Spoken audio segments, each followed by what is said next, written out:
महाकारुणिक तथागत बुद्ध, महान धम्मदायात सम्राट अशोक, विश्वरत्न बोधिसत्व परमपूज्य डॉक्टर बाबासाहेब आंबेडकर यांना प्रथम विनम्र अभिवादन. बुद्ध काळातील महानायकांचं जीवनचरित्र समजून घेताना या संदर्भाने बहुजन संघटक या वेब पेजवर, या फेसबुक वेब पेजवर आपण सगळ्यांचं मी स्वागत करतो. सर्वांना नमो बुद्धाय, सप्रेम जय भीम. बुद्धाच्या काळातील ज्या महानायिका आहेत, तथागत बुद्धांच्या वाणीने प्रेरित होऊन ज्या अरहंत पदापर्यंत पोहोचल्या, त्या थेरींची वर्णनं, याबरोबरच ज्या स्त्रियांची वर्णनं थेरी गाथा ग्रंथात येऊ शकली नाहीत, त्याही स्त्रियांची वर्णनं या अनुषंगाने आपण संवादात्मक पद्धतीने लोकांसमोर सादर करीत आहोत. मी डॉक्टर कीर्तिराज लोणारे आपणासमोर अंबपाली या बुद्धकालीन नायिकेच्या संदर्भाने आज थोडी माहिती आपल्यासमोर देणार आहे. नैतिकता प्रस्थापित करण्याच्या आणि चारित्र्य घडवण्याच्या दृष्टिकोनातून बौद्ध काळातील पात्रांचे विलक्षण आकर्षण आहे. ही जी विविध प्रकारची पात्र आहेत, यामध्ये अनेक स्त्रिया महत्वपूर्ण आहेत. आणि त्या महत्वपूर्ण का आहेत? कारण त्यांच्या जीवनामध्ये पूर्वीच्या काळात जरी अनेक प्रकारच्या समस्या होत्या, त्या समस्या तथागत बुद्धाच्या वाणीने, तथागताच्या दर्शनाने, तथागताने दिलेल्या उपदेशाने त्या समस्या निराकरण होऊन त्या अरहंत पदापर्यंत पोहोचल्या. आणि मग या स्त्रियांच्या जीवनामध्ये झालेल्या अनेक प्रकारच्या ज्या उलाढाली आहेत किंवा ज्या घटना आहेत, त्या घटनांची माहिती पाहता आधुनिक काळामधील स्त्रियांनाही ते एक प्रेरणा स्रोत आहे. आधुनिक काळामध्ये विविध प्रकारच्या अंधश्रद्धा, रूढी, परंपरा आणि उत्सव प्रियतेच्या धोतात अनेक स्त्रिया वाहवत चाललेल्या आहेत.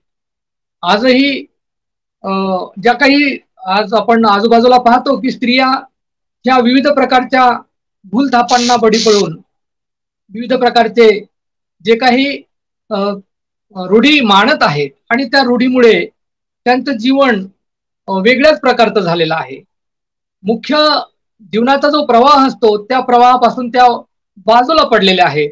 आणि म्हणून त्यांना प्रेरणा मिळावी, त्यांना जीवनविषयक बाबी कळाव्या, तत्वज्ञान कळावं, बुद्धाचं तत्वज्ञान कळावं, म्हणून आपण या महानायकांचं जीवनचरित्र लोकांसमोर सांगत आहोत. या जीवनचरित्रांमध्ये अंबपाली हा घटक घेऊन आपण आलेलो आहे. अंबपालीच्या संदर्भानं आपण अनेक कथा ऐकलेल्या असतील, अनेक ग्रंथामधून त्याचं वर्णन आलेलं आहे. आपण पाहिलं असेल की महापरिनिब्बाण सुत्त नावाचा अतिशय प्रसिद्ध ग्रंथ आहे. आणि या महापरिनिब्बाण सुत्त हे प्रसिद्ध सुत्त आहे. आणि या सुत्तामधून बुद्धाच्या काळातील ज्या काही महत्वपूर्ण बाबी आहेत त्या कळतात. बुद्धाच्या अंतिम समयीचं जे काही वर्णन आहे ते वर्णन या महापरिनिब्बाण सुत्तातून मिळते. आणि या महापरिनिब्बाण सुत्तातच अंबपालीचे भोजन दान, अंबपालीचे आम्रवण दान, ह्या दोन घटना अत्यंत महत्वपूर्ण आपल्याला वाचावयास मिळतात. आपण पाहिलं असेल की अंबपाली जी आहे ही आजपर्यंत जगातील सर्वात सुंदर महिला मानली गेलेली आहे. तिच्या सौंदर्याच्या बळावर तिने जितकी प्रसिद्धी मिळवली तितकीच जास्त संपत्तीही तिने मिळवलेली आहे. तथागत सम्यक संबुद्धाचा पवित्र आश्रय मिळाल्याने ती धन्य झाली. तथागत बुद्धांकडून नश्वरतेचे ज्ञान मिळाल्यानंतर, अनित्यतेचे ज्ञान मिळाल्यानंतर त्या आम्रपालीने आपल्याकडील असलेले सर्व काही भिक्खू संघ, बुद्धासहित भिक्खू संघाला अर्पण केले. म्हणजे बुद्ध आणि भिक्खू संघाला त्यांनी आम्रवण दान दिले.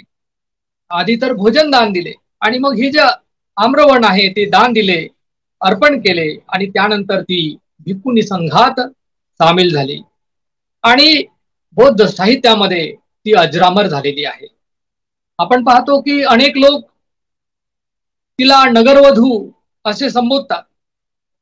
काही लोक तिला जनपद कल्याणी असंही म्हणतात. आणि मग ही जनपद कल्याणी म्हटलं की आधुनिक काळामध्ये अशी जनपद कल्याणी कोण वा कशा पद्धतीची असेल तर तिला वेश्या म्हणण्यापर्यंत लोकांची मजल गेलेली आहे. तिला वेश्याही मानतात.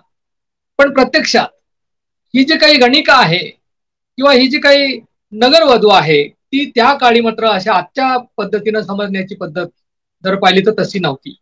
तर ती वेशा नसून आजच्या काळातली जी मिस वर्ल्ड, मिस युनिव्हर्स हे जे काही पद आहेत स्त्रियांची त्या पद्धतीनं मिस इंडिया अशा सारखे जे काही डेसिग्नेशन आहे, जे पद आहे त्यासारख्या प्रतिष्ठित दर्जाच्या उच्चभ्रू महिला त्या होत्या. आणि त्यापैकी आम्रपाली ही आहे, ज्यांना त्या काळी समाजामध्ये खूप मान होता, सन्मान होता.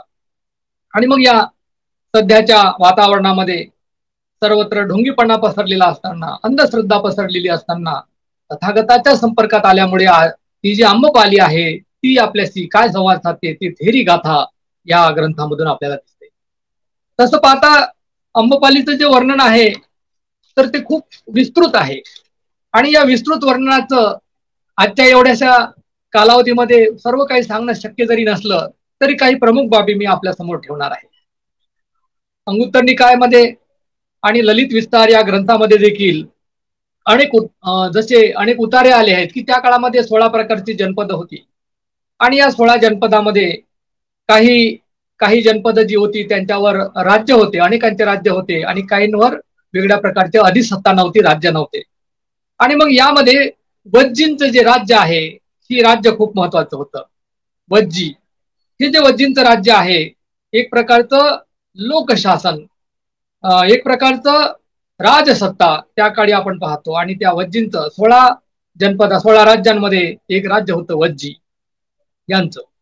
आणि त्यांच्या एका बाजूला दुसरं शक्तिशाली महाकुशल असं एक राज्य होतं, तर त्याच्या अजून एका बाजूला मगधचं राज्य होतं आणि तेही तेवढं शक्तिशाली राज्य होतं. त्याला आपण जनपद किंवा हे जे राज्य त्या आपल्या भाषेत आपण राज्य म्हणतो, परंतु त्यावेळेस जनपद असते त्यावेळी संबोधायचे. आणि ही जी राज्य होती तर ही दोन्ही राज्य जसं आपण पाहिलं की मगधचं राज्य आणि वज्जींचं हे जे जनपद होतं हे अतिशय शक्तिशाली होतं. ही दोन्ही राज्ये वज्जी यांना सतत त्रासून सोडत होती. त्यावेळी आपण पाहतो की वज्जी संघामध्ये 8 गणतंत्र राज्य समाविष्ट होती आणि या 8 गणतंत्रापैकी विदेही आणि लिच्छवी हे 2 राज्य होते. आपण पाहतो की वज्जी नागरिक हे प्रचंड प्रजातंत्रवादी होते, ज्याला आपण लोकशाहीवादी असं म्हणू शकतो. आणि या वज्जियांमध्ये सर्वाधिक अनुशासित आणि सुव्यवस्थित अशी खास शासन प्रणाली होती, जी की आपण पाहतो की बिहारमधलं बिहार जे राज्य आहे त्या बिहार राज्यामध्ये आजच्या काळातील बिहार राज्य आणि त्या काळचं लिच्छवीचं राज्य जे की गणराज्य होतं. आणि मग वज्जींची राजधानी होती वैशाली नगरी आणि तिच्या आसपास राहणाऱ्या वज्जींना लिच्छवी असे म्हणत असत. वैशाली ही प्राचीन नगरी होती. आज आपण पाहतो की सध्याचं जे मुझफ्फरनगर जे आहे त्यापासून साधारणतः 40 कोस अंतरावर ही वैशाली आहे. वैशालीच्या संथागारामध्ये म्हणजे सभागृहामध्ये जनतेकडून निवडून दिलेल्या लिच्छवींच्या प्रतिनिधींची कॉन्फरन्स म्हणजे परिषद भरत असे. आणि त्या कॉन्फरन्समध्ये त्या परिषदेमध्ये लोकशाही पद्धतीने इसवी सन पूर्व 6व्या शतकाच्या दरम्यान ह्या प्राचीन काळात जे काही कॉन्फरन्स असेल लोक आजच्या संसदेप्रमाणे त्यांची संथागारामध्ये परिषद भरत असे. आणि संसदीय कारभार जसा आज आपण पाहतो तो प्राचीन काळामध्ये या लिच्छवींचा संसदीय पद्धतीने गणतंत्र पद्धतीने राज्याचा कारभार चालत असे. डॉक्टर बाबासाहेब आंबेडकरांनी बुद्ध आणि त्यांचा धम्म या ग्रंथामध्येही या बाबीचे उल्लेख केलेले आहे. आपण पाहतो की डॉक्टर बाबासाहेब आंबेडकरांनी वज्जींचं मॉडेल लक्षात घेऊन भारतीय संविधानामध्ये स्वातंत्र्य, न्याय, समता, बंधुता ही जी चतुसूत्री आहे ती चतुसूत्री बुद्धांच्या अनुषंगाने या लिच्छवीच्या आणि वज्जी राष्ट्राचा विचार करून भारतीय संविधानामध्ये ती दिलेली आहे. आणि आज आपण पाहतो की बाबासाहेबांनी भारताच्या संविधानामध्ये देखील ह्या बाबी ही चतुसूत्री जी आहे न्याय, स्वातंत्र्य, समता आणि बंधुता ही बुद्धाकडून आलेली जी काही तत्व आहेत ती या संविधानामध्ये घेतलेली दिसतात. बुद्ध काळामध्ये प्रजातंत्रानुसार प्रजेला समता, स्वातंत्र्य आणि न्याय दिला जात असे आणि त्यानुसार पुढे सम्राट अशोकाने देखील आपलं जो धम्म आहे तो धम्म स्वतःमध्ये रुजून घेतला आणि त्यांनी धम्म शासन केलं.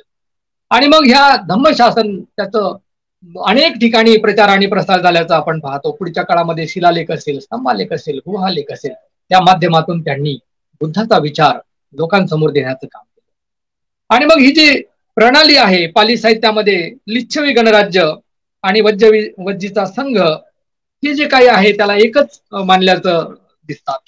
आपण पाहतो की तथागत बुद्ध ज्यावेळी म्हणजे महापरिनिब्बाण सूत्रामध्ये जो उल्लेख आलेला आहे त्याचा आपण संदर्भ घेऊया की ज्यावेळी लिच्छवींचे लोक बुद्धाकडे येतात तर बुद्ध त्यांच्या भिक्खूंना म्हणतात किंवा आनंदाला उद्देशून म्हणतात की बघा तुम्ही आपल्यापैकी ज्यांनी कोणी कधी देव परिषद पाहिली नसेल तर आता त्या लिच्छवींकडे बघा। ते जे येत आहेत ते लिच्छवी कशा विविध रंगाचे विविध गुणांनी असलेले ते जे लिच्छवी या आपल्याकडे येत आहे त्यांच्याकडे पहा, त्यांच्या समुदायाकडे पहा आणि त्यांचं निरीक्षण करा, जणू काही एक प्रकारे त्यांची ती देव परिषदच आहे असंही उद्गार त्या लिच्छवींच्या संदर्भाने बुद्धाने त्यांच्या भिक्खूंना सांगितलेले होते। आणि मग ही वैशाली नगरी जी आहे त्या वैशाली नगरीमध्ये ही एवढं मी आपल्याला का सांगतोय कारण ही वैशाली नगरी खूप मोठी आहे, भरभराटीची आहे। प्राचीन काळामध्ये या वैशाली नगरीचा फार मोठा इतिहास देखील आहे। आणि मग या वैशाली नगरीमध्ये जी काही आपण पाहतो की पाली साहित्यामध्ये अंबपाली विषयी अनेक ठिकाणी थोडे थोडे संदर्भ आलेले आहेत आणि त्यामधून त्या साहित्यातून आपल्याला काही गोष्टी आम्रपालीच्या विषयी दिसून येतात। मराठीमध्ये आपण आम्रपाली म्हणतो, पालीमध्ये अंबपाली हा शब्द आलेला आहे। आणि मग यामध्ये आम्रपाली किंवा अंबपालीचा जो कार्यकाल जर आपण पाहिला तर त्या कार्यकाल इसवी सन पूर्व 600 ते 500च्या दरम्यान हा कार्यकाल धरण्यात येतो। आणि मग तिच्या माता पित्याचा जो काही इतिहास आहे, तिचे माता पिता कोण होते याविषयीचं जे काही वर्णन आहे ते आपण थोडक्यात पाहू की सहजासहजी तिच्या पित्याचा काही उल्लेख येत नाही। तिच्या जन्मासंदर्भात वेगवेगळ्या कथा आहेत, परंतु बऱ्याच ठिकाणी असा उल्लेख आलेला आहे की वैशाली जवळ एका लहानशा खेड्यामध्ये महानाम नावाचे एक क्षत्रिय राहत होते। जसं की आपण पाहतो की मगधचं जे साम्राज्य होतं तिथले शाक्य जे आहे ते क्षत्रिय आहेत आणि या वैशाली जवळ राहणाऱ्या एका खेड्यामध्ये महानाम नावाचा क्षत्रिय राहत होता। तो व त्याची पत्नी एका आम्रवनामध्ये सुखाने नांदत होते। त्याच आम्रवनामध्ये एक दिवस एक नवजात बालक, एक नवजात बालिका त्या महावन आणि त्यांच्या पत्नीच्या दृष्टीपथास पडली, जिला जन्मताच पालापाचोड्यामध्ये टाकून दिलेले होते। काही ठिकाणी असा उल्लेख आलेला आहे की महानामला मुलबाळ नव्हते असाही उल्लेख आलेला आहे। आणि त्या काही ठिकाणी मात्र आम्रपालीला आनंद नावाचा भाऊ होता असाही उल्लेख आढळतो। या महानामला आम्रवनात सापडलेल्या या लहान बालिकेच्या जो पोटच्या गोळ्याप्रमाणे म्हणजे स्वतःच्या मुलीप्रमाणे त्या अंबपालीचं लहानपणी अशा अर्भक सापडलेल्या मुलीचं संगोपन महानामने केलं। आम्रवनात सापडल्यामुळे तिचं नामकरण अंबपाली की मराठीमध्ये आम्रपाली असं आपण म्हणतो आणि तिचं असं नामकरण करण्यात आलं। काही दिवसांनी महानाम आम्रपालीला घेऊन वैशाली नगरात राहायला आले, मुख्य शहरामध्ये राहायला आले। ती जशी मोठी मोठी होऊ लागली, तारुण्यात येऊ लागली, तसतशी तिच्या सौंदर्यामध्ये आणखी भर पडू लागली। ती अतिशय सुंदर, अद्भुत, तेजस्वी दिसू लागली। ती जशी रूपानं देखणी होती तशीच ती बुद्धीनं चाणाक्ष आणि चतुर होती। ती शीलवान होती, रूपवान होती, सर्व गुण संपन्न होती। तिचे चारित्र्य प्रकाशासारखे स्वच्छ होते, ज्यांच्या दृष्टीत ती पडत असे त्यांच्या मनात ती भरून जायची। ती सुंदर, लोभस, गोंडस, लावण्यवती, कलाप्रेमी, लोकप्रेमी, वैशाली प्रिय, लोकशाहीवादी, राष्ट्रप्रेमी, स्वप्नदर्शी, मूर्तिमंत अशी रूपवान असलेली, संगीतप्रेमी, कलाप्रेमी अशी असलेली ती आम्रपाली होती। ती एक प्रकारे धम्मप्रिय होती आणि धम्माला ती मानत होती, धम्मप्रिय ती होती, धम्मा मित्र ती होती। आम्रपालीच्या रूपकाये संदर्भात तिची मानसिक काया देखील उदात्त होती। तिचे रूप शब्दांनी अंकित करण्यासारखे नव्हते, तर तिचे रूप रंगाच्या माध्यमातून चित्रीकरण करता येत नाही, इतकं सुंदर तिचं रूप होतं।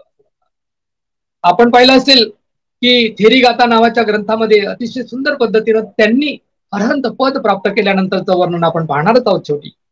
तर कारण आम्रपाली ह्या तारुण्यामध्ये आल्यानंतर ती अतिशय रूपवान होती एवढं मात्र यातून अगदी स्पष्ट होते. आणि अशा या आम्रपालीच्या सौंदर्याची चर्चा संपूर्ण वैशालीमध्ये पसरते. दूरदूरचे लोक तिच्या रूप चातुर्य सुंदरतेबद्दल बोलू लागतात. ज्यांनी प्रत्यक्ष तिला पाहिले नव्हते ते सुद्धा तिच्या ऐकीव सौंदर्य संपन्नतेविषयी भारावून जात होते आणि तिच्याविषयी सारखे बोलत असायचे. अल्प कालावधीतच तिच्या सौंदर्याची चर्चा कोसल राजा पसेंदी असा मूळ शब्द आहे, पसेंजित आणि कोसंबीचा राजा उदयन आणि मगधचा राजा बिंबिसार यांच्यापर्यंतही तिच्या सौंदर्याची चर्चा पोहोचली. ते देखील आम्रपालीच्या चातुर्य आणि सौंदर्य संपन्नतेची चर्चा करू लागले. क्षत्रिय राजांमध्ये तथागत बुद्धांचा अनुयायी मगधचा राजा बिंबिसार हा देखील होता. तो जितका पराक्रमी आणि विद्वान होता तेवढाच तो रसिकही होता. सिद्धार्थ बुद्ध बिंबिसारापेक्षा 5 वर्षांनी मोठे होते असं म्हटलं जातं. तर आपण पाहतो की मगध देशाचा राजा बिंबिसार याने देखील आम्रपालीच्या सुंदरतेची प्रशंसा अगोदरच ऐकलेली होती आणि तो तिच्या रूपाचं वर्णन ऐकून तोही प्रभावी झाला होता. तिला भेटण्यासाठी तो आतुर झालेला होता. बिंबिसाराच्या महालात मनोरंजनासाठी अनेक साधनं होती, तरी देखील आम्रपालीचे नाव सतत त्याला अस्वस्थ करीत होते. आम्रपालीला प्रत्यक्ष पाहण्यासाठी त्याच्या मनाची सारखी तगमग व्हायची. तो व्याकुळ झालेला होता. लिच्छवी आणि मगध लोकांची आधीपासूनच शत्रुता होती. वैशालीच्या सर्व जनतेमध्ये मगधचा राजा बिंबिसाराबद्दल प्रचंड क्रोध होता. आम्रपालीचे वैशालीवर प्रेम होते. ती वैशालीची राष्ट्रप्रेमी म्हणून ओळखली जात असे आणि वैशालीसाठी ती आपल्या प्राणाची आहुती देण्यासही तयार असायची. वैशालीचा शत्रू म्हणून म्हणजेच आपला शत्रू असं ती मानायची आणि मग बिंबिसार राजाचे नाव ऐकून ती क्रोधित व्हायची. वैशालीची प्रजा आणि आम्रपाली बिंबिसार राजाला वैशालीचा शत्रू म्हणून पाण्यात पाहत होते. परंतु आम्रपालीचे सौंदर्य पाहण्यासाठी बिंबिसार राजा काहीही करण्यास तयार झाला होता आणि आम्रपालीच्या विरहाने तो आपल्या जीवावर उद्धार झालेला होता. शेवटी आम्रपालीला भेटण्याचा आणि तिला पाहण्याचा निश्चय बिंबिसाराने केला आणि मग त्याप्रमाणे थोडेसे गुप्तचर आणि सैन्य सोबत घेऊन वेषांतर करून तो वैशालीला दाखल झाला आम्रपालीला मिळवण्यासाठी, प्राप्त करण्यासाठी. आणि शेवटी आम्रपालीची आणि बिंबिसार राजाची भेट झाली. तो आम्रपालीचे अप्रतिम सौंदर्य निहाळत भान हरपून गेला, त्याची शुद्ध हरवली. तो आम्रपालीचे रूप पाहतच राहिला. तिचे अलौकिक लावण्य सूर्याला म्हणते मावळू नको आणि चंद्राला म्हणते उगू नको अशी म्हण आलेली आहे आणि अशा पद्धतीचं होतं. आणि तिच्या सभोवरचा परिसर अगदी प्रकाशमान झालेला होता. इतकी सुंदर आम्रपाली होती. गोरीपाण कांती असलेली, मुसमुसलेले तारुण्य, उंच बांधा, रुंद छाती, उत्थान वक्ष, सिंहकटी कमर, किडीच्या खांबा समान मादक मांड्या. आता याचं वर्णन तिने स्वतःही केलेलंच आहे, पुढच्या गाथांमध्ये आपण पाहणार. सुडोल बांधा, गुलाबी ओठ आणि अशा या शरीराचं जे काही तिचं काही जे वर्णन आहे ते साहित्यामध्ये देखील आलेलंच आहे. आपण पाहतो की तिचे टपोर डोळे, मोरपंखी भुवया, प्रशस्त भाळी पावित्र्याचा टिळा आणि सुरई समान नासिका म्हणजे नाक, गुलाब पाकड्या समान गाल, लांब पल्लेदार केसांच्या काळ्या बटा, सतेज मुख चंद्रमा, मुखावर प्रभात लाली आणि चवडीच्या शेंगेसारखा लवचिक आणि नाजूक बांधा असणारी गजगामिनी नर्तिका. शील संपन्न, प्रज्ञा संपन्न, प्रसन्न, मुदिता, करुणा सागर, कुमुदिनी, दानशील, प्रतिभावंत, शूर अशी आम्रपाली ही कलावंतांच्या अभिव्यक्तीची काव्यमय कल्पना होती. आपण अजिंठ्याच्या लेणीमध्ये जशा का अप्सरा पाहतो, अनेक प्रकारच्या अप्सरा अजिंठा लेणीमध्ये दिसतात, तर त्याप्रमाणे आपण इमॅजिन करू शकतो. तर आम्रपालीला पाहताच तो बिंबिसार राजा तिच्या प्रेमात पडला. त्याने आम्रपालीशी ओळख करून घेतली. तो नीतिनियमाप्रमाणे आम्रपालीला भेटू लागला, त्या मनात घर करू लागला आणि त्याचं रूपांतर प्रेमात झालं. मैत्रीचं रूपांतर प्रेमात झालं आणि त्याने तिला विवाह संबंधात बांधण्याचा निर्णय घेतला. आम्रपालीला हे माहित नव्हते की ज्याच्याशी जीवापाड ती प्रेम करते आहे तो काही सामान्य पुरुष नसून मगधचा राजा बिंबिसार आहे. हे प्रेमनाट्य सुरू असताना आम्रपालीची भेट एका वेदांती नावाच्या भविष्यकाराशी झाली आणि त्याने आम्रपाली विषयी विधान केले की जेवढे दिवस तू त्यांच्यासोबत राहशील तेवढं लवकर तुझा अंतिम समय येईल किंवा लवकर तुझं निधन होईल. आणि अशा प्रकारचं हे जे काही वर्णन आहे त्या वेदांती नावाच्या भाष्यकाराने केलेलं दिसतं. आणि म्हणून त्या संदर्भानं काही रेफरन्सेस सुद्धा आलेले आहे आपण पाहतो. आणि मग हे जे काही सिद्धार्थ गौतमाचे भविष्य देखील जसं अशित मुनीने सांगितलेलं होतं तसं आम्रपालीला देखील त्या काळामध्ये पद्धत असेल भविष्य सांगण्याची.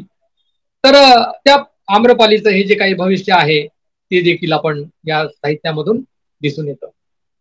आपण आम्रपालीच्या संदर्भानं बिंबिसार राजाने तिच्याशी विवाह केला आणि विवाह करतेवेळी वैशाली आणि मगधमध्ये जे काही शत्रुत्व होतं आधीच शत्रुत्व होतं आणि मग ते शत्रुत्व शमवण्यासाठी लावण्यात आलेला एक मुद्दा आहे असंही काही लोकांचं म्हणणं आलेलं आहे.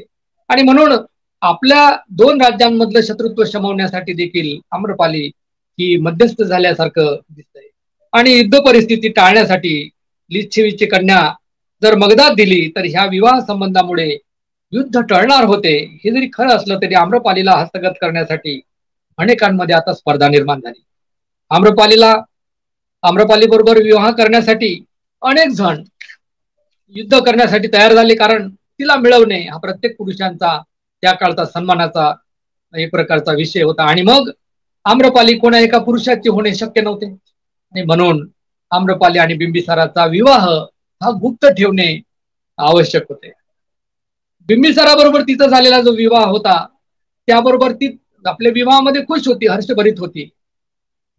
तरी देखील बिंबिसाराची तर स्वप्नपूर्ती झाली, पण स्त्रीची अपेक्षा सगळ्या तरुणांना होती. त्या काळातल्या सगळ्या तरुणांना ती अपेक्षा होती आणि ती स्त्री आज त्यांची पत्नी म्हणून त्यांच्या सोबत होती. परंतु कुठलंही सुख हे जास्त काळ टिकत नाही असं म्हणतात. राजा बिंबिसार आणि आम्रपालीचा वैवाहिक आनंद फार काळ टिकू शकला नाही. जेव्हा तिला असे कळले की आपला विवाह ज्याच्याशी झालाय तो तर मगधचा राजा बिंबिसार आहे आणि तो वज्जी आणि लिच्छवींचा भला मोठा शत्रू आहे आणि याची कल्पना आम्रपालीला विवाहाच्या दुसऱ्याच दिवशी झाली आणि आपण वैशालीच्या शत्रूशी विवाह केला आहे याचा तिला पश्चाताप झाला आणि त्या विवाहाच्या त्या पश्चातापामुळे ती अस्वस्थ झाली. आम्रपालीचा एक बंधू आनंद हा नंदीग्राम येथे आम्रपालीकडे आला असं एक उदाहरण आलेलं आहे. भावाला पाहून ती आनंदित झाली, मात्र तो जी बातमी घेऊन आला होता त्यामुळे आम्रपालीच्या पायाखालची जमीन सरकली, भयभीत झाली. आम्रपाली कुणा एकाची होणार नाही या वादावरून वैशालीच्या प्रजेमध्ये युद्धजन्य परिस्थिती निर्माण झालेली होती. यावर तोडगा काढण्यासाठी वैशालीच्या संथागारामध्ये म्हणजे कॉन्फरन्स हॉलमध्ये एक सभा आयोजित करण्यात आली होती आणि त्या सभेमध्ये संपूर्ण वैशालीची प्रजा सम्मिलित झालेली होती. सर्वत्र भीतीचं वातावरण पसरलेलं होतं. लिच्छवी आपले शस्त्र अस्त्र घेऊन आलेले होते सभेसाठी आणि कारण आम्रपाली त्यांना हवीशी होती. त्यावेळी आनंद आम्रपालीला सांगतो की वैशालीत आम्रपाली तुझ्यावरून होऊ नये,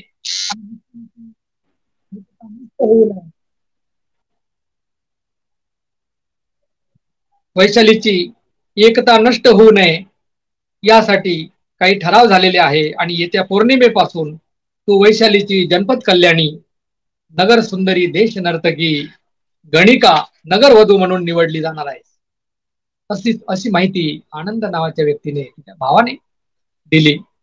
हे ऐकून ती आम्रपाली गर्भगडीत झाली, कारण कुणी एका स्त्रीचा जर विचार केला तर ही भाव अत्यंत भयावह होती आणि म्हणून तिच्या असे लक्षात आले की इथून पुढचं आयुष्य तिला अविवाहित राहून नगराच्या लोकांचे आपल्या सौंदर्याने आणि गायन नृत्य कलेने मनोरंजन करीत राहणे हेच काम तिला करावे लागणार आहे असं तिच्या लक्षात आलं.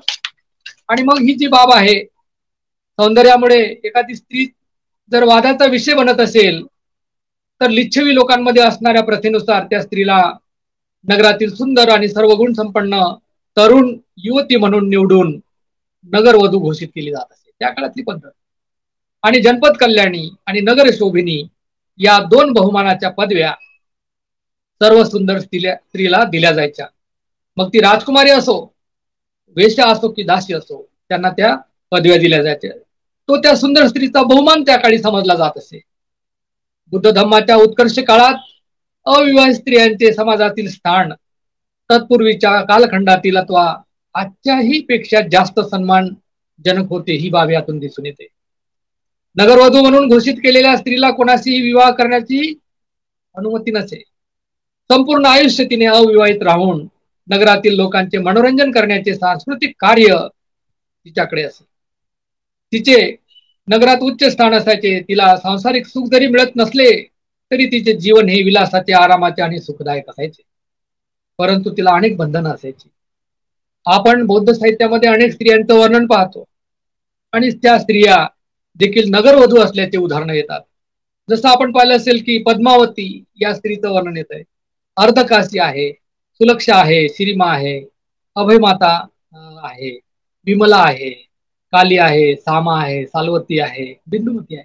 या स्त्रियांचे वर्णन येतात आणि त्या काळच्या सुप्रसिद्ध नगरवधू होत्या अशी उदाहरणं आपण पाहतो. आणि या बौद्ध काळामध्ये अशा अलौकिक प्रतिभा असलेल्या सौंदर्य संपन्न स्त्रिया, आदरयुक्त आणि राजदरबारातील सौंदर्य, कला आणि संस्कृतीचे माध्यम म्हणून सर्व गुण संपन्न अशा त्या स्त्रिया होत्या आणि त्यापैकी आम्रपाली ही एक आहे. आपण वैशालीची नगर वधू म्हणून जेव्हा ती आम्रपाली फेमस झाली किंवा लोकप्रिय झाली, ती अतिशय आदरयुक्त देखील त्या काळामध्ये होती. आम्रपालीच्या ह्या ज्या नगरवधू होण्याच्या परिस्थितीमध्ये ती फार दुःखी झाली, कष्टी झाली आणि ती शोकाकुल अवस्था पाहून तिचा भाऊ आनंद म्हणतो की हे जे काही आहे परिस्थिती आपली बदलेल आणि मग या दोन देशामध्ये असलेले जे काही भांडण आहेत, युद्धजन्य परिस्थिती आहे ती निवडेल, असंही त्या भावाने तिला समजावून सांगितलं. आज आपण पाहतो की बिंबिसार राजाने जरी तिच्या बरोबर विवाह केलेला असला तरी ती काही त्या बिंबिसार राजासोबत गृहस्थी जीवनासारखं जीवन कंठू शकत नव्हती आणि प्रेमभंग झाल्याप्रमाणे तिचं जीवन चाललेलं होतं. तिच्या सौंदर्याचा आदर करून तिला दिलेल्या नगरवधू पदाचा अस्वीकार किंवा ती विरोधही करू शकत होती, परंतु ती सर्व बाजूने तिची अडवणूक झालेली होती. आज आपण पाहतो की अनेक स्त्रिया अशा प्रकारच्या पीडित आणि दुःखित असलेल्या दिसतात. अनेक प्रकारांना अनेक समस्याग्रस्त स्त्रिया असतात आणि नेमकं काय करावं ही देखील परिस्थिती अनेक स्त्रियांच्या समोर आजही दिसून येते.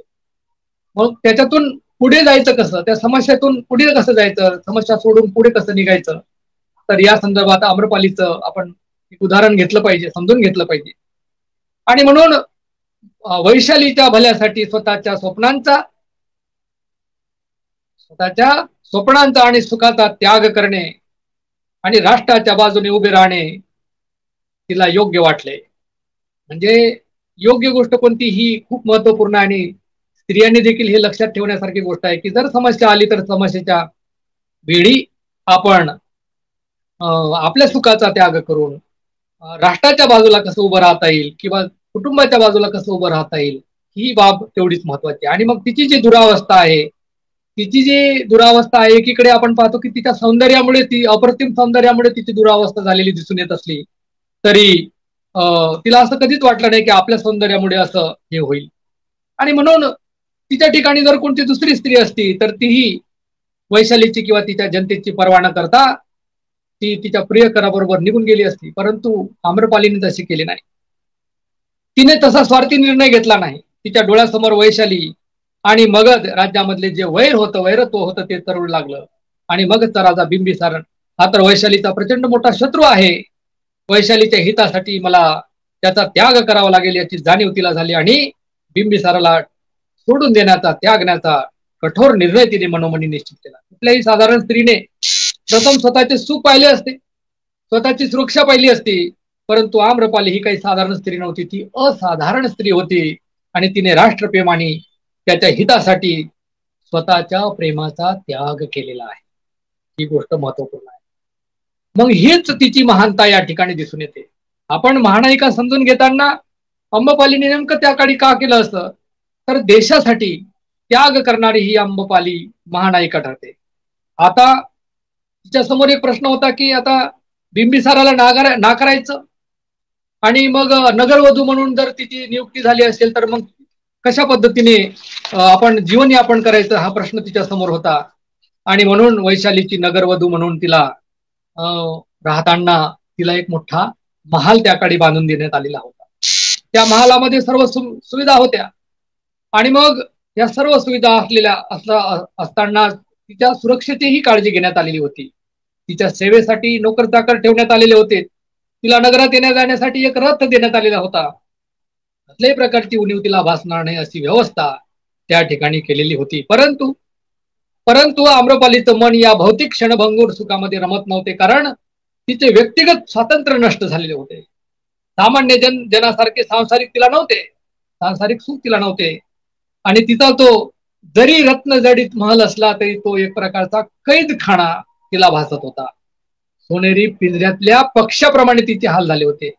आणि अशी ती अवस्था असल्यामुळे तिला सतत बिंबिसाराची आठवण देखील अस्वस्थ करीत होती. ती दुःखी होती. तिला बिंबिसार राजापासून एक जो पुत्र झालेला होता त्याचं नाव विमल असे ठेवण्यात आलेलं आहे. परंतु काही ठिकाणी अभय असंही नाव आलेलं असल्याचं संदर्भ दिसतात. तर आपण पाहिलं असेल की अभय कुमाराला जन्म देऊन आम्रपाली मातृत्व जोपासते आणि अभय आम्रपालीच्या प्रथम अगोदर भिक्खू होतो, ही गोष्ट आपण पुढे लक्षात घेतली पाहिजे. म्हणजे अभयची दीक्षा आम्रपालीच्या आधी होत आहे हे पण आपण पाहिलं असेल. आणि मग जेव्हा आपण पाहतो की जेव्हा अभय आम्रपालीच्या अगोदर भिक्खू होतो, वैशालीला येऊन तो आई पुढे भिक्षापात्र धरतो. बालक मातेला बुद्ध धम्म आणि संघ यांचा गौरव सांगतो. सद्धम्म आईला शिकवतो. ही जी बाब आहे ती खूप महत्वपूर्ण आहे. म्हणजेच या ठिकाणी आपण पाहतो की ज्ञानप्राप्ती झाल्यानंतर आम्रपालीला भेटण्यास आला तो जो कुमार आहे, अभय कुमार आपण ज्याला म्हणतो, आणि मग त्यांनी ते उपदेश केलेला आहे. आणि मग आपल्या मुलाकडून ऐकून घेतल्यानंतर बुद्ध धम्म आणि संघ या तिन्ही रत्नांचं गौरव ऐकल्यानंतर त्या आईला म्हणजे आम्रपालीचं मन बुद्ध धम्माकडे आकर्षित झाल्याचं दिसतं. बुद्धत्व प्राप्तीनंतर बुद्ध अनेक वेळा वैशालीला आलेले आहेत. आणि मग भिक्खुनी संघाची जेव्हा स्थापना झाली तर ती वैशाली या ठिकाणी झालेली आपण पाहिलेली आहे. बुद्धांनी जसं 3 महिन्या आधीच महापरिनिर्वाणाची घोषणा केलेली होती. आणि मग त्या दरम्यान आपण पाहतो की वैशालीची जे काही वर्णन आलेलं आहे ते आपण पाहतो. आणि मग ही जे कळत नकळत वैशाली नगरीला बुद्धाचा म्हणजे जास्तीत जास्त बुद्धाचा सहवास वैशाली नगरीमध्ये आहे. आणि मग ती वैशाली नगरीमध्ये जेव्हा बुद्ध येतात तिच्या आम्रवनामध्ये राहतात. आणि आम्रवनामध्ये राहत असताना ती असा प्रसंग आहे की वैशालीला येऊन आम्रवनात तथागत वास्तव्याला आहेत असे तिला जेव्हा समजते तेव्हा तिला फार आनंद होतो. आणि मग ते आनंद झाल्यानंतर शांतीचा मार्ग दाखवणारे तथागत बुद्ध आपल्या वनामध्ये आलेले आहेत. बुद्ध हे दुःख नष्ट करणारे तथागत आहे, ते मुक्तीचा मार्ग सांगणारे मार्गदाता आहेत असं तिने ऐकलं. आणि त्या व्यक्तीचं बुद्धाचं दर्शन व्हावं आणि आपल्या हातून त्या तथागतांची थोडी का होईना सेवा घडावी असं तिला वाटतं. आणि म्हणून त्या अभिलाषेपोटी ती तथागतांना भोजनाचं निमंत्रण देण्यासाठी जात आहे. भोजनाचं निमंत्रण देण्यासाठी जात असताना ती सकाळीच उठते आणि एक मोठ्या लवाजम्यासह रथ घेऊन वेगवेगळ्या प्रकारची वाहनं घेऊन ती आम्रवनाकडे जाते. बुद्धापासून काही अंतर असताना ती आपल्या रथातून उतरते आणि बुद्धाकडे चलत चलत ती जाते. विनम्रपणे बुद्ध चरणाला स्पर्श करून ती तथागतांना अभिवादन करते. एका बाजूला आसनस्थ होते आणि तथागत तिला उपदेश करतात. त्यानंतर तथागत बुद्धांना हात जोडून ती आपल्याकडे भोजनाचं निमंत्रण देते.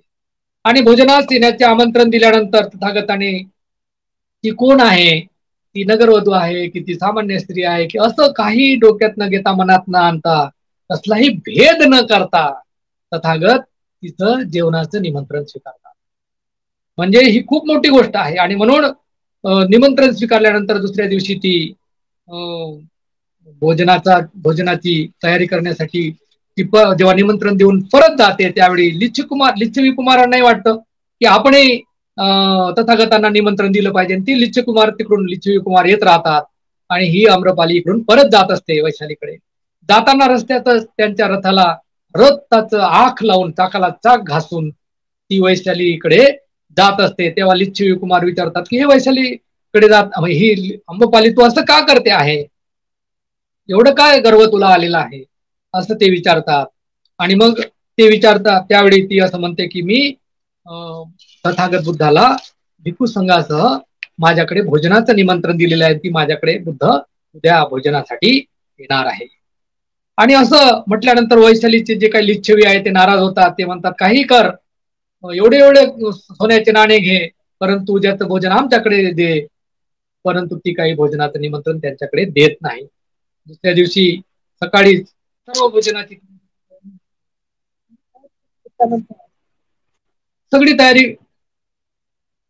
सगळी तयारी करून घेतल्यानंतर भोजनासाठी तथागतांना ती निमंत्रित करते.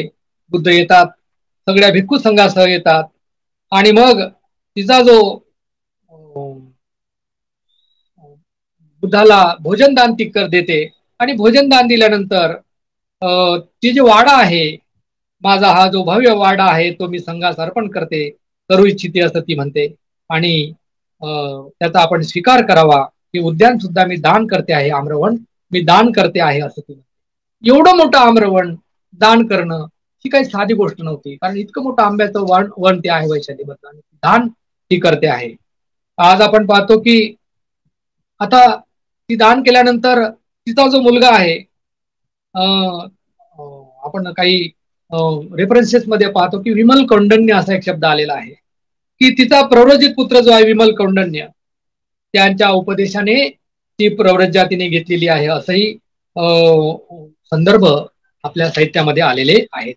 आणि मग ती धम्मामध्ये प्रव्रजित होऊन बुद्धाचा उपदेश तिने ऐकलेला आहे.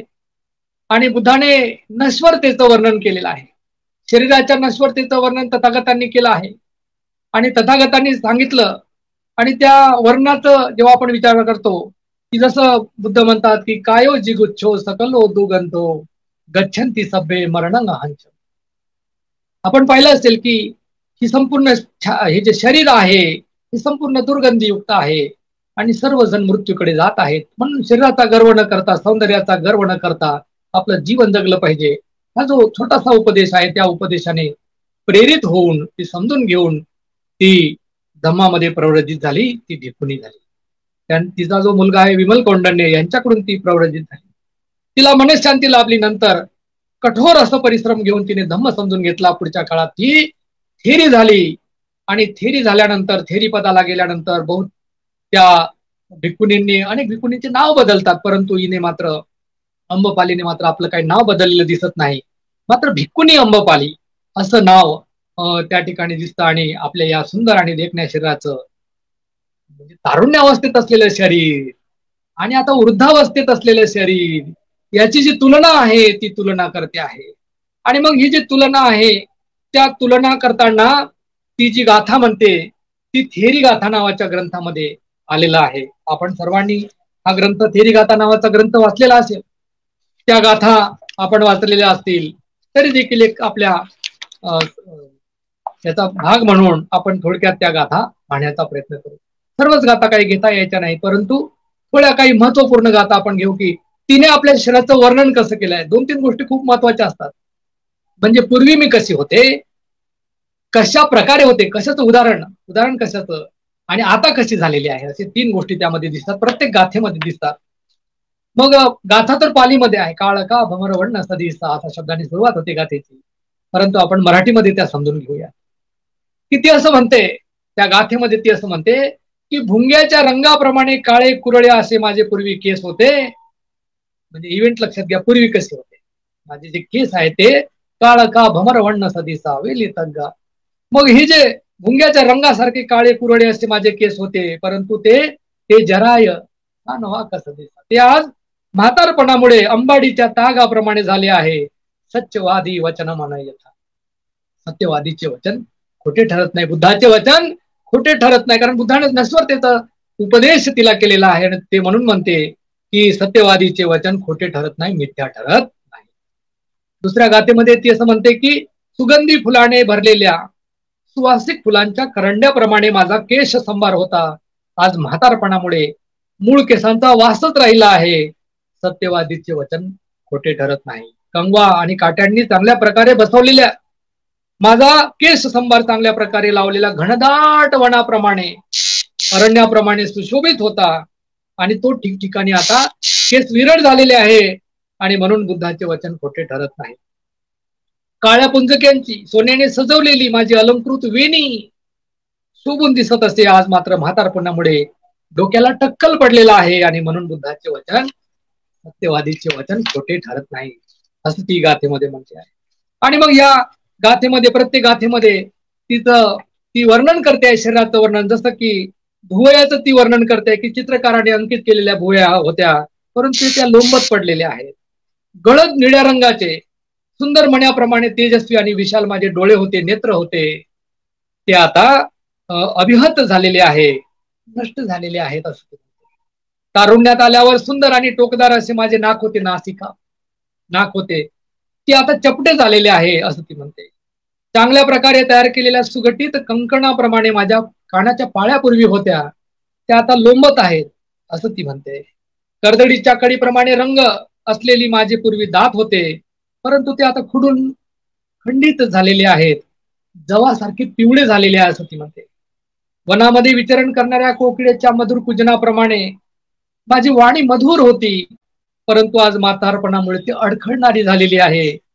चांगल्या प्रकारे घासून गुडगुडीत केलेल्या शंखाप्रमाणे माझी मान पूर्वी दिसत होती परंतु आज ती भग्न झालेली वाकलेली आहे. सुंदर गोल अडसराप्रमाणे माझे दोन्ही बाहू आधी सुंदर दिसत होते परंतु आता पांढऱ्या फटफटीत पाटली वृक्षाच्या फांदीसारखे झालेले आहेत. सुंदर अंगठी आणि स्वर्ण अलंकाराने सजवलेले माझे दोन्ही हात पूर्वी शोभून दिसत होते, आता ते मुळ्यासारखे झालेले आहे, जसं तुटतोय मुळा असं तसं त्याप्रमाणे झालेले आहे. घट्ट गोल एकमेकाला जुळू पाहणारे आणि उन्नत असे माझे दोन्ही स्तन पूर्वी शोभून दिसत होते, ते आज मात्र पाणी नसलेल्या चामड्याच्या रिकाम्या पखालीप्रमाणे खाली लोंबत आहेत आणि म्हणून सत्यवादीचे वचन मिथ्या होत नाही असते. चांगल्या प्रकारे चकाकणाऱ्या सोन्याच्या फलकाप्रमाणे माझे शरीर पूर्वी सुंदर शोभून दिसत होते, ते आज सूक्ष्म सुरकुत्यांनी व्यापलेले आहे असं ती म्हणते. हत्तीच्या अन्न सेवन करणाऱ्या सोंडेप्रमाणे माझ्या दोन्ही मांड्या दिसत होत्या, त्या आता बांबूच्या नळ्याप्रमाणे झालेल्या आहे असं ती म्हणते. सुंदर नुपूर आणि सुवर्ण अलंकाराने सजवलेले माझे खालचे पाय शोभून दिसत होते, आज म्हातारपणामुळे तिळाच्या झाडाच्या दांड्याप्रमाणे ते पाय झालेले आहे. कापसाप्रमाणे मऊ असलेली माझी पावलं असायची, कापसाप्रमाणे मऊ अशी माझी दोन्ही पावलं पूर्वी शोभून दिसत होती, आज मात्र ते म्हातारपणामुळे फटा पडलेले आहे, सुरकुत्या पडलेल्या आहे आणि म्हणून बुद्धाचे वचन खोटे ठरत नाही. एकेवेळी असे हे शरीर होते, एकेवेळी हे शरीर सर्व शरीराचं मी असं वर्णन केलेलं हे असं शरीर होतं परंतु म्हातारपणामुळे म्हातारपणामुळे जर्जरो जर्जर झालेले आहे. बहु दुःखान मालयो पुष्कळ दुःखांचे घर झालेले आहे आणि पोपळे पडलेल्या घराप्रमाणे आता ते जीर्ण झालेले आहे, कधीही ते नष्ट होऊ शकते आणि म्हणून तथागताचे सम्यक संबुद्धाचे सत्यवादीचे वचन खोटे ठरत नाही, मिथ्या ठरत नाही असं या थेरीगाथामध्ये आलेलं वर्णन आपण पाहतो. आपण बुद्धाच्या संपर्कात आलेल्या स्त्रियांचं जे काही वर्णन पाहतो यामध्ये अंबपाली ही अत्यंत महत्वाची आहे. का तर तिच्या जीवनामधल्या असलेल्या ज्या काही समस्या आहे आणि त्या समस्यावर तोडगा काढून ती जशी पुढे जाते आहे परंतु बुद्धाचं जे काही तत्वज्ञान आहे ते तत्वज्ञान ऐकल्यामुळे तिच्या जीवनात ही अशी एवढी मोठी क्रांती झालेली आहे. आणि मग जे काही वास्तवाचं ज्ञान लोकांसमोर मांडण्याचं काम या थेरीगाथेमधून होत आहे ते अत्यंत महत्वपूर्ण असून आजच्या काळामध्ये देखील हा रेफरन्स खूप महत्वाचा आहे. कारण आधुनिक काळामध्ये अनेक स्त्रियांना नेमकं माझं काय, माझं जीवन काय, माझी समस्या काय, मी त्या समस्येतून कसं बाहेर पडलं पाहिजे याची जाण नसल्यामुळे बुद्ध तत्वज्ञानच त्या स्त्रियांना वाचवू शकते, ही मात्र तेवढीच महत्वाची गोष्ट आहे. आणि म्हणून आधुनिक काळामध्ये आता आपण पाहतो, आजूबाजूला आम्ही पाहतोय, सकाळीच काही महिला चप्पल न घालता पायी चालत असल्याच्या आमच्या ह्या शहरामधून काही दिसल्या आणि चप्पल न घालता त्या पायी चालत कुठे चाललेल्या आहेत, कुठं चालल्या कुठे त्या आणि त्या काय डोक्यात घेऊन चाललेल्या आहेत यावर मात्र खरंच गंभीर प्रश्न आपल्याला निर्माण होता. मग त्या असं न करता त्यांनी कोणत्या मार्गाला आलं पाहिजे तर त्यांनी तथागत बुद्धाचा मार्ग अवलंबला पाहिजे आणि जोपर्यंत तो मार्ग त्या अवलंबणार नाही त्यांचा विकास होणार नाही. आणि म्हणून हे जे काही वर्णन आलेले आहे या महानायिका समजून घेताना निश्चितच आपल्याला याचा फायदा होतो असं मला या ठिकाणी वाटतं. हे वर्णन करताना मला अनेक ग्रंथांचा संदर्भ घ्यावा लागला. यामध्ये बुद्ध आणि त्यांचा धम्म हे डॉक्टर बाबासाहेब आंबेडकर यांनी लिहिलेलं जे ग्रंथ आहे त्या ग्रंथाबद्दल मी डॉक्टर बाबासाहेब आंबेडकरांचे ऋण व्यक्त करतो. याबरोबरच शांती स्वरूप बौद्ध यांनी लिहिलेलं जे अंबपाली नावाचं पुस्तक आहे चरित्रमाला, त्यांचंही मी ऋण व्यक्त करतो. बुद्ध काळातील किंवा बुद्ध धम्मातील अभिज्ञानी स्त्रिया हे जे काही प्राध्यापक दाता सोनवणे यांचं जे काही ग्रंथ आहे त्यांचाही मला लाभ झालेला आहे, त्यांचं मी ऋण व्यक्त करतो. थेरी गाथा या डॉक्टर प्राध्यापक शिशराव मेश्राम यांच्या ग्रंथाचाही मला संदर्भ म्हणून लाभ झाला. डॉक्टर विमल कीर्ती थेरी गाथा ह्या ग्रंथातून मला लाभ झालेला आहे आणि म्हणून त्यांचं मी ऋण व्यक्त करतो. त्याबरोबरच बहुजन संघटक चॅनलचे प्रमुख आदरणीय राहुल खांडेकर सर, त्याबरोबरच माझे मित्र संदीप थोरात सर, याबरोबर मला जे अनेक वेळी वेगवेगळ्या प्रकारानं मदत करणारे आमचे सगळं मित्र परिवार, पाली साहित्याचा अभ्यास करणारे, तसेच ज्या काही पालीच्या संदर्भानं जे विविध प्रकारचे चर्चा होते त्यामध्ये डॉक्टर प्रफुल्ल गडपाल सर, ज्यांचंही मी आभार व्यक्त करतो. आणि आजची ही जी काही अंबपाली आहे, अंबपाली ही समजून घेताना किंवा बुद्धकालीन नायिका समजून घेताना आपण या बाबीचा विचार केला पाहिजे आणि तिथंच याचा फायदा आपल्या आधुनिक काळातील स्त्रियांना होईल असा मला विश्वास वाटतो. या प्रसंगी मला आपल्याशी संवाद साधता आला, आपण सर्वांनी मला ऐकून घेतलं, सर्वांचे आभार व्यक्त करतो. नमो बुद्धाय, जय भीम.